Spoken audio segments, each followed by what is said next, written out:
అనగనగా ఒక ఊళ్ళో ఒక పిసినారోడు ఉండేవాడు. ఎంత పిసినారోడు అంటే ఎన్ని డబ్బులు సంపాదించినా చిన్న గుడిసె లాంటి ఇంట్లో ఉండేవాడు.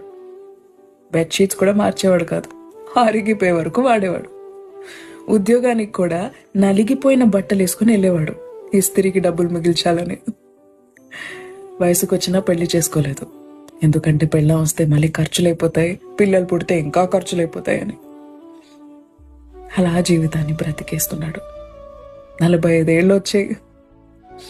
ఇంకా నేను రిటైర్ అయిపోతాను అని అనుకున్న సమయాన తన ఇంటి తలుపు తట్టి మరీ యమధర్మరాజు లోపలికి వచ్చాడు. ఈ సమయం అయిపోయింది, పదా అని. అప్పుడే అయిపోయిందా? ఇప్పటివరకు నేను ₹1,00,00,000 సంపాదించాను, ఈ డబ్బులు తీసుకుని నాకు కొంచెం ఆయుష్ ఇస్తారా అని అడిగాడు. యమధర్మరాజు గట్టిగా నవ్వాడు. కుదరదని చెప్పాడు. ఒక్క క్షణం సమయం ఇవ్వండి,